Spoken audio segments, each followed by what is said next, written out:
아비가일, 여기 성경에 총명하고 아름다운 여인이다 했고, 이 아비가일이라는 이름의 뜻은 나의 아버지는 기뻐하신다, 나 때문에 우리 아버지가 기뻐하신다, 나 때문에 하나님이 기뻐하신다, 이게 아비가일이에요.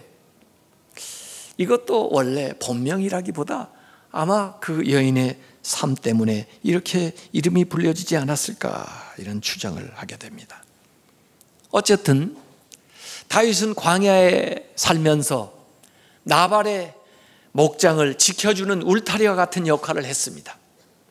그래서 어떤 도적이나 또 어떤 맹수나 이런 것들이 나발의 소유에 침범하지 못하도록 아마 담장 같은 역할을 했을 텐데, 그곳에 이제 기쁜 날, 좋은 날, 수확의 날이 돌아왔습니다. 그래서 양털을 깎고 잔치를 벌리고 그 다음에 큰 수확이 나기 때문에 손님들도 오게 될 거고, 그때는 어렵고 가난한 사람에도 선행을 베푸는 것이 그 당시의 미덕인데, 다윗이 자기의 소년 중에 10명을 그 나발에게 보냈습니다. 나발에게 보내면서 전가를 보내는데 처음에 뭐라고 나발에게 얘기하냐면 3중 축복을 합니다. 샬롬, 샬롬, 샬롬, 복을 빌어주는 거예요. 그래서 사무엘상 25장 6절에 보니 다윗이 나발에게 그렇게 전가를 보낸 겁니다. 너는 평강하라, 샬롬. 너의 집도 평강하라, 샬롬. 너의 소유와 모든 것도 평강하라. 좋은 말씀이죠? 이만큼 좋은 복이 어디 있어요? 제가 이 말씀으로 여러분한테 복을 빌어드릴게요. 여러분이 평안하시기 바랍니다. 여러분의 가정에 늘 평안이 깃드시기 바랍니다. 여러분이 경영한 모든 사업과 여러분의 소유에도 평안이 깃드시기를 주님의 이름으로 축원합니다. 이렇게 여러분처럼 아멘 하면 될 걸. 이 나발은 말이에요, 그렇게 자기를 복을 빌어주는데도 아멘을 안 해요. 이 축복을 빌어준 다음에 메시지를 다윗이 보낸 게 뭐냐면은, 내 소년들이 당신에게 은혜를 얻게 하라. 우리가 좋은 날에 왔은즉 너의 손에 있는 대로 뭐 얼마든지 괜찮다 이거예요. 너의 종들과 내 아들 다윗에게 주기를 원하노라 그랬어요. 그래서 자기가 보낸 소년들을 당신의 종이라고 이렇게 했고, 다윗 자신은 당신의 아들이라고 이렇게 자기를 낮춰가면서 나발에게 이 좋은 날이니 우리도 이 광야에서 조금 먹을 수 있게 그저 좀 도와달라, 이렇게 얘기를 한 거예요. 군대를 보낸 것도 아닙니다. 무장을 해서 장정들을 보낸 것도 아닙니다. 그냥 소년들 10명을 보냈으니까 거기에 적당하게 좀 들려 보냈으면 얼마나 좋겠어요. 그런데 아까 그 이름에서 풍기는 대로 이 나발은 완고하고 행실이 악한 사람이에요. 그래서 그 소년들을 그냥 빈손으로 보내는데, 그냥 보내는 정도가 아니고 다윗을 모욕까지 해서 그들의 주인인 다윗을 아주 멸시를 하면서 그 소년들에게 가서 전하라고 보낸 겁니다.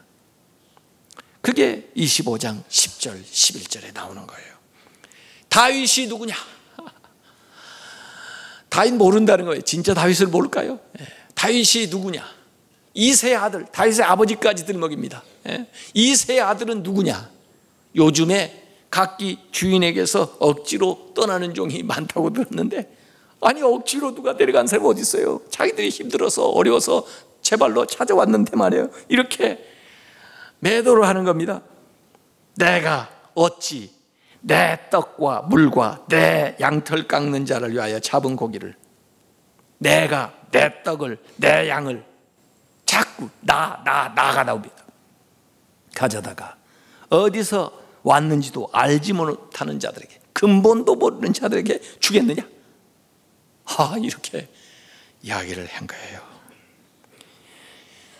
다윗은 사실은 자기가 한 것에 대한 정당한 요구일 수도 있고, 또 그 당시에 그 좋은 일이 있으면 좀 선행을 좀 베풀어 달라고 얘기한 것인데, 여기 나발은 완전히 자기 중심적인 이기주의를 드러내면서 다윗을 무시하고 다윗의 무리들을 불량자 집단으로 몰아붙이는 이런 모욕을 준 겁니다. 이 얘기를 전갈받은 이 다윗은 말이에요, 너무 화가 난 겁니다. 아니, 나는 자기 울타리 노릇을 해줬는데, 우리가 선행을 베풀었는데 이렇게 선을 악으로 갚을 수가 있단 말인가. 이러고 보니까 다윗이 누가 생각나냐면요, 사울 왕이 생각나는 거예요.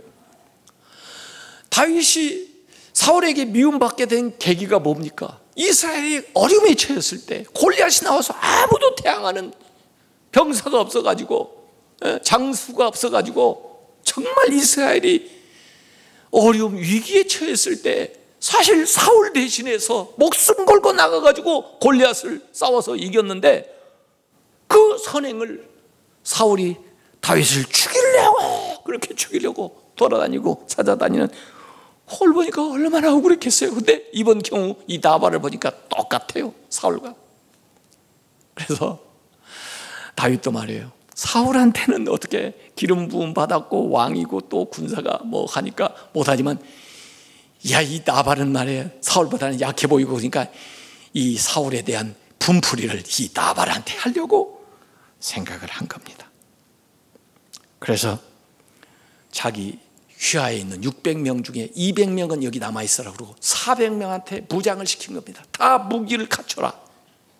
그리고는 다윗이 하나님 앞에 맹세를 했습니다. 그 당시에 이 맹세는요, 절대로 이걸 취소할 수가 없는 거예요. 그런데 맹세를 했습니다. 사무엘상 25장 22절에 내가 그에게, 나발에게 속한 모든 남자입니다. 나발만 죽이는 게 아니에요. 나발에게 속한 모든 남자 가운데 한 사람이라도 내일 아침까지 남겨두면은 어떻게 해요? 하나님은 이 다윗 나에게 벌을 내리시고 한 번만 내리고 또 내리시길 원하노라. 이건 완전히 자기 말에 대해서 못을 박아버리는 겁니다. 네가 죽든지 내가 죽든지 사생 결단을 하겠다는 겁니다. 얼마나 무서워요. 이야, 이 다윗도 한 번 화나니까 진짜 무섭네요. 무섭지 않은 사람이 없더라고요, 보니까요. 분노가 치미는 거예요, 분노가. 이 분노를 잘못 다루면요, 실수합니다. 근데 사람이 가끔가다 이 분노가 분노가 치면 어떻게 되죠? 이건 제정신이 아니에요. 분노가 치민 사람하고 같이 상대하는 사람이 있는데 그거 제정신이 아닙니다. 그게 잠깐 피해야지. 이 분노가 치민 선생님 다윗이요, 과민 반응, 지금 사울한테 쫓기고 스트레스 받은 것을 지금 이제 이 나발한테 분풀이 할 그 상황이에요. 이성을 잃어버렸어요. 제정신이 아니에요 지금요, 다윗이요. 이전에 봤던 다윗의 절제력이 그거 다 어디로 가버렸어요 지금.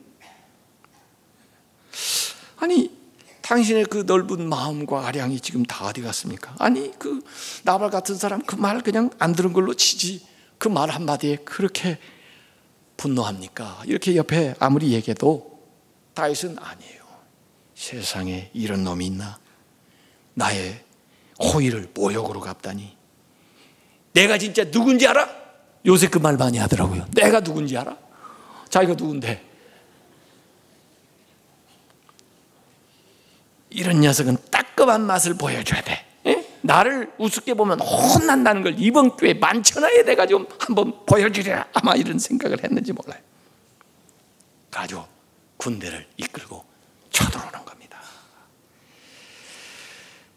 야, 그동안 다윗이 광야 생활하면서 수양을 쌓고 그동안 이렇게 훈련받았는데 한순간에 그게 그냥 수포로 돌아갈 아주 위급한 상황이에요. 그렇지만 누가 이걸 말리겠어요? 지금 불같은 어떤 참모도 어떤 부하도 거기 다윗의 그 분노 앞에는 아무 말도 못하고 뒤에 서서 따라오는 겁니다. 이 급박한 상황에 나발의 아내가 이 한 소년에게 이 상황을 전갈받게 되는 거죠. 이 소년은 나발한테 가서 얘기를 하지 않고 말이 안 통하니까 아비가일한테 얘기하는 겁니다. 큰일 났습니다 지금. 사실 그 다윗이 우리 저기 목축할 때 돈 많이 줬는데 그 소년들 와서 뭐 좀 달라고 그러는데 거의 당신 그 남편 나발이 그냥 모욕감을 줘가지고 보내가지고 지금 400명의 군사를 이끌고 다윗이 쳐들어오고 있습니다. 이 아비가일도 자기 남편에 같아 얘기를 하지 않고 먼저 조치를 한 건 뭐냐면은 우선 급히 잔치 음식 있는 대로 다 모아가지고 그 다음에 먼저 1차로 보내는 겁니다. 케이터링 서비스를 하는 거죠. 요새로 말하면. 가지고 가는 거예요. 뭐냐고 물어보면 아유 당신들 드시라고 지금 여기 아비가일이 보낸 거라 뭐 그렇게 얘기를 하고 갔겠죠. 거기 메뉴 명단이 나옵니다. 사무엘상 25장 18절에 아비가일이 급히, 이런 건 급히 해야 됩니다. 급히 떡 200덩이와 포도주 2가죽 부대와 잡아서 요리한 양 5마리와 볶은 곡식 5세아와 건포도 100송이와 무화과 뭉치 200개를 가져다가 나귀들에게 싣고 빨리 가라고 빨리 보낸 겁니다. 누가 생각나요? 야곱이 생각납니다. 예수 앞에 뇌물, 선물인지 뇌물인지 하여간 보낸 거. 먼저 가서 일단은 배고픈 사람들이요, 좀 배고픈 걸 조금 이렇게 진정시켜야지, 그러지 않으면 그냥 더 짜증내는 거거든요. 그러니까 보내. 그래서 잠언 21장 14절에는 그런 말씀 나옵니다. 은밀한 선물은 노를 쉬게 하고 품 안의 뇌물은 맹렬한 분을 그치게 하느니라, 이런 말씀이 나오네요. 이건 처세예요, 처세.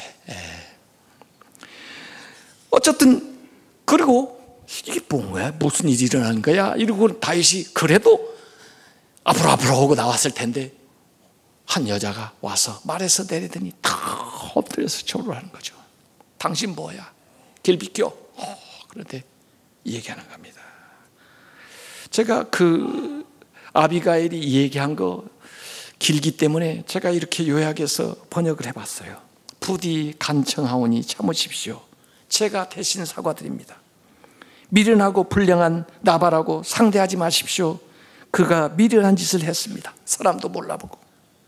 저는 당신이 보낸 사람들 보지도 못했습니다. 다 제 불찰입니다. 부디 나발 같은 자는 되지 마십시오. 당신이 누구라는 사실 한시도 잊지 마십시오. 당신은 이스라엘을 세우실 분입니다. 지금 하는 것은 하나님의 부름을 받은 분이 할 행동이 아닙니다. 나발의 악행은 하나님이 친히 갚으실 터이니 당신은 더 큰 하나님의 싸움을 싸우십시오. 개인적인 원한을 갚는데 당신의 힘을 이렇게 허비하지 마십시오. 나중에 슬퍼할 일, 후회할 일을 하지 않는 것이 좋습니다. 이렇게 하시면 사람들의 여론도 안 좋아집니다. 하나님은 당신을 위해서 든든한 집을 세우실 것입니다. 당신은 하나님의 생명싸개 속에 쌓여 있고 대적들은 물매로 던지듯이 하나님께서 던져버릴 겁니다. 이렇게 얘기하는 거예요. 그런데 여러분, 이 아비가일이 한 얘기를 잘 읽어보세요. 여기에요, 내 주여라고 다윗을 호칭하는데 6번을 그렇게 호칭을 합니다. 그리고 자기 자신을 당신의 여종이라고 6번을 호칭하고요, 그 다음에 다윗을 내 주여라고 28번을 얘기합니다. 그래서 토탈 34번을 얘기하는 겁니다. 뭘 하는 거예요 지금? 당신은 내 주고 나는 당신의 여종입니다. 지금 뭘 하는 거예요? 다윗을 높여주는 거예요. 존중해 주는 거예요. 지금 다윗이 왜 화가 났습니까? 뭘 못 먹어서 화났습니까? 자존심 상한 거거든요. 자기 무시당했다는 거거든요. 지금 존중받지 못했다는 거고요. 나를 불량자로 취급을 해? 이게 화가 난 거거든요 지금 다윗이요. 그렇기 때문에 이 아비가일은 계속 다윗을 높여주는 거예요. 당신 잘났습니다. 당신 대단합니다. 당신은 훌륭한 사람입니다. 저런 사람하고 상대할 사람이 아닙니다. 계속 높여주는 거예요. 34번을 내 주여, 당신은, 나는 당신의 여종, 이러면서. 그 사람의 걸 존중하고 그 사람의 마음을 동감을 해주고 정말 당신 이해가 됩니다. 그 사람 이름이 뭔지 아세요? 어리석은 자입니다. 나발입니다. 나발. 예. 공감을 해준 거예요. 예. 공감을 해줘요. 그 다음에 앞으로 다윗이 할 일들을 얘기합니다. 이것만 보지 마세요. 더 좀 시야를 튀어가지고 앞으로 앞날을 내다보세요. 당신이 누군지 아세요? 이스라엘 구할 사람이에요. 나라를 세울 사람이에요. 그 일을 지금 하고 계시는데 하나님이 그 계획을 하시고 당신을 불렀는데 당신이 여기에다가 힘을 쓸 거예요? 여기 이걸로 끝하실 거예요? 당신이 물론 이기죠. 당신이 물론 죽일 수 있죠. 그러면 그 후에는 어떡할 거예요?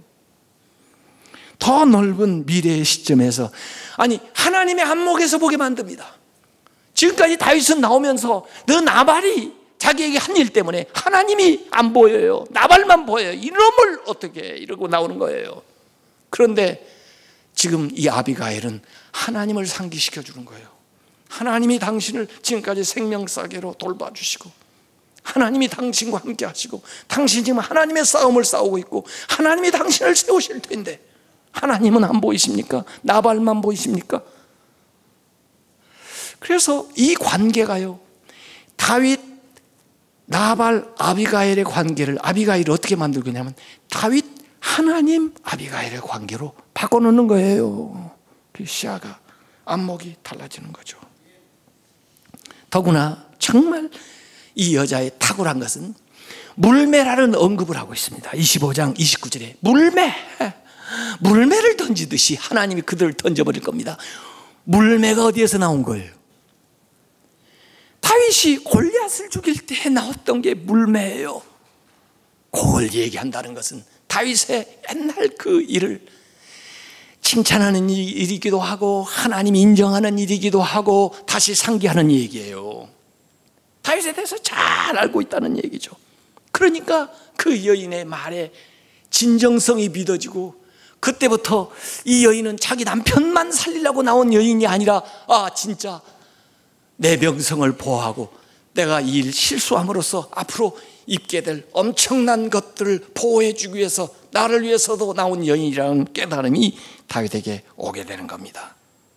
그래서 그 불같은 분노를 가라앉히고 오히려 하나님을 찬양하면서 그 여인을 축복하면서 자기가 맹세했던 것을 철회하는 겁니다. 저는 이것도 다윗이 위대하다고 봐요. 그 여인의 말을 귀담아 들을 줄 알았고 그 다음에 자기가 맹세까지 한 것을 철회해요. 어리석은 명세는 철회를 해야지 어리석은 맹세를 지키면 더 어리석어지는 겁니다. 그런 사람이 있어요. 성경에 입다 어리석은 서약을 했는데 거기서 어리석은 데인데 그걸 또 더 지키면서 더 나빠지는 거죠. 그래서 오늘 25장 32절 33절에 오늘 너를 보내어 나를 영접하게 하신 이스라엘 하나님 여호와를 찬송할지로다. 또 너의 지혜를 칭찬할지며 또 내게 복이 있을지어다. 오늘 내가 피를 흘릴 것과 친히 복수하는 것을 네가 막았느니라. 여기 다윗이 일시적으로 자제력을 잃었지만은 잘못했으면 살인자가 되고 약탈자가 되었을 거예요. 왕이 되어서도 두고 그 오명은 따라 붙었을 거예요. 자존심과 복수심 때문에 순간적으로 흐려졌던 그 다윗의 본래 정체성을 확인시켜주고 회복할 수 있는 기회를 준 거죠. 아비가일이 아니었다면 다윗도 나발 같은 똑같은 인간이 되고 말았을 거예요. 그렇기 때문에 이 아비가일은 다윗에게 있어서 사무엘 같은 역할, 여선지자와 같은 역할을 한다. 음식만 준 게 아니고 그 마음, 상처받은 마음을 위로하고 만져주고 그리고 영적으로도 하나님을 보고 새롭게 일어설 수 있는 그런 마음을 준 거죠. 아비가일은 누가 내 편이냐 이게 문제가 아니고 누가 옳으냐를 생각하는 거예요. 그리고 행동한 거예요. 아비가일은 일방적으로 자기 남편이라고 편을 들거나 변호하지도 않았어요. 그렇다고 다윗이 군대를 이끌고 왔다고 해서 거기 위세에 눌려가지고 무조건 다윗을 옹호하고 아부한 것도 아니에요. 다윗의 장래까지 내다보면서 다윗이 후회할 일을 하지 말라고 조언까지 하는 거죠. 이게 공존 공영, 상생의 리더십이라 제가 그렇게 말하고 싶은 거예요. 이 사무엘상 25장에서는 이 아비가일이 리더입니다. 진정한 리더입니다. 다윗에게도 아비가일이 리더고 나발과 그 집안은 말할 것도 없고요. 그래서 평면적이고 단편적이고 즉흥적이고 근시안적인 인간의 방책을 입체적이고 종합적이고 거시적이고 창의적인 대안으로 풀어나가는, 그래서 남편과 그 남자들의 생명을 보존할 뿐만 아니라 다윗도 오명을 쓰게 될 그 불명예로부터 벗어날 수 있도록, 그래서 윈윈 솔루션, 상생의 해결 방식을 제시하는 거예요. 나발이냐 다윗이냐, 복종이냐 태양이냐, 죽느냐 사느냐의 양자택일이 아니라 창조적인 공존을 가능케 하는 제안을 여기 하고 있는 거죠. 이게 상생의 리더십, 우리가 필요한 거예요. 어떤 사람들은 그러더라고요. 중국 사람들은 너 죽고 나 살자 그런데요. 사실인지는 모르겠어요. 그런데 더 나쁜 건 한국 사람들은요, 너 죽고 나 죽자 그런데요. 애들 키울 때 미국 사람들은요, 남에게 나누어 주라 이렇게 가르쳐요. 일본 사람들은 뭐라고 가르친다고 들으셨어요? 남에게 패끼치지 마라. 한국 사람들은 뭐라고 가르치는 줄 아세요? 아이들한테 남한테 기죽지 마라. 그래서 이 삶의 패턴이요, 너 죽고 나 살자예요. 그래서 경쟁지향제, 비교 계속, 권위주의, 정치, 선거, 이런, 심지어 가정 안에서도 부부간에 가만히 보니까 너 죽고 나 살자. 서열 다툼을 하고 경쟁하면요, 99% 사람들이 패배자가 됩니다. 1%만이 성공하는데, 그럼 1%면 편안하냐? 아니요. 언제 놓칠지 몰라가지고 불안해. 그래서 100%가 다 실패자가 되는 겁니다. 이런 나는 살고 너를 죽자 이렇게 사는 사람이 가인이에요. 가인. 아벨을 죽인 것이 그렇고, 야곱이에요. 예서를 속이는 것도 그러고, 사울이에요. 다윗을 쫓아다니는 게 그거예요. 나는 살고 너는 죽자, 이런 사람들이 팽배하게 힘을 막 발휘하고 나아가는 사회는요, 또 반면에 너는 살고 그러면 나는 죽는다, 그런 사람들도 많이 생겨나는 거예요. 피해의식, 패배주의, 자포자기, 열등의식. 그래서 우리나라예요, 너 죽고 나 살자 하는 사람들이 득세하고 막 그러기 때문에, 그래 너 살고 나는 죽는다, 자살하는 사람이 그렇게 많습니다. 억울해가지고 종이 한 장 유서 쓰고 자살하는 거예요. 아니 좀 싸우지 말이야. 결백은 말로 하지, 뭘 할 게 없어서 종이 한 장 적어놓고 죽습니까? 생명이 얼마나 귀한데. 우리나라 하루에 40명씩 자살을 하고 있어요. 청소년, 청년들은요, 사망 요인 가운데 1위, 제일 교통사고보다도 질병보다도 더 많은 사망 요인이 자살이에요. 자살. 얼마나 경쟁으로 내몰면 거기에서 낙오된 사람들이, 그래 너는 살아라 나는 죽겠다, 이런 사람들이 생겨난지 모르겠어요. 극심한 스트레스에다가 냉소주의, 환멸에 빠져가지고. 여기 실제로 미국의 어떤 사람이 벤즈가 자동차가 좋은 차인가 본데 그 $1에 샀답니다. 그게 정말이냐고 그랬더니, 아 정말이라고. 이 거라지 세일 하는 데 가가지고 이 자동차가 나온 게 있어서 이 벤즈 이거 얼마 파냐고 그랬더니 주인이 $1예요. 귀가 의심스러워요. 아니 정말 $1? 단돈 1불? 맞아요. 그리고 차를 살펴보니까 상태가 좋아요. 시동도 잘 걸리고. 그래서 마음 변하기 전에 빨리 $1 주고 그 다음에 차를 가지고 나오려면서 물어본 거예요. 아유 사연이나 좀 알고 봅시다. 어떻게 이게 $1예요? 그랬더니 우리가 이혼을 하는데 법원에 판결이 나오기를 모든 거 반반 나누라고 해가지고, 그 다음에 이 차도 팔면은 반절을 그 여자한테 줘야 되는데 내가 그 여자에 돈을 주기 싫어가지고 일부를 받아가지고 50센트만 주려고 그런다 이거야. 이게 디보스 세일입니다. 그런데 잘 걸리면 여러분 좋은 거 건져요. 예? 야, 어쩌면 사람이 그럴 수가 있어요. 마음이 너 죽고 나 죽자. 이게 가론유다 마음이. 가론유다. 우리가 나가야 되는 게 아비가일 같은 거예요. 너도 살고 나도 살자 이거예요. 이게 사업에서는, 경제에서는 블루오션 스트래티지라고 하던데, 블루오션 전략, 있는 것만 가지고 서로 나눠 먹고 경쟁을 하지 말고 새로운 시장 가치를 창출해 가지고 서로 더 잘 되자 이거예요. 예? 개방적인, 합리적인, 화합적인 제3의 대안을 세워 나가는 겁니다. 요셉이 형제들을 대할 때 그런 것이고요. 아니 왜 우리나라는 지금 세월호 당한 지가 언젠데 지금까지도 해결을 못하고 말이에요. 정치가 뭔데? 정치가 다 해버린 건데, 협상하는 건데 정치력도 없어가지고 말이에요. 지금까지 뭐 하는 거예요? 뭐 하는 거예요 지금? 어려움 당한 사람도 어려움에서 해소돼야 되고 말이에요. 나라는 나라대로, 경제는 경제대로 살려야 될 거 아닙니까? 왜 사는 방안을 생각을 못 해내고 있는 거예요? 어떤 비전을 제시하고 마음속에 서로 신뢰를 쌓고 그리고 지혜를 짜내서 뭔가 해나가야 될 거 아닙니까? 리더십이 없는 거예요 지금요. 이 서로 사는 리더십을 하려면요, 용기도 있어야 되지만 배려심이 잘 균형을 일으켜야 돼요. 용기만 있고 배려심이 없으면요, 나는 살고 너는 죽자 이렇게 나가는 거예요. 배려심은 많은데 용기가 없으면요, 당신 살아 나는 죽을게 이렇게 되는 거예요. 이 두 개가 잘 균형을 이루면서 나아가야 당신도 살고 나도 살고 우리가 한 몸이라는 의식을 가져야죠. 교회가 뭡니까? 한 몸입니다. 한 지체입니다. 서로 잘 돼야 건강한 거예요. 가정, 부부가 뭡니까? 한 몸으로 하나님이 만드셨어요. 남편이 잘 돼 아내도 잘 되고, 아내가 잘 돼야 남편도 되고, 자녀가 잘 돼야 부모가 잘 되는 거죠. 왜 집이 이렇게 나눠져 있습니까? 더불어 함께 살아야 되는 거죠. 이 나라도 마찬가지예요. 우리가 이 상생의 리더십을 가지고 이 땅을 새롭게 변화시키면서 하나님의 뜻을 실천해 나가는 귀한 지도자들이 되시길 주님의 이름으로 축원합니다.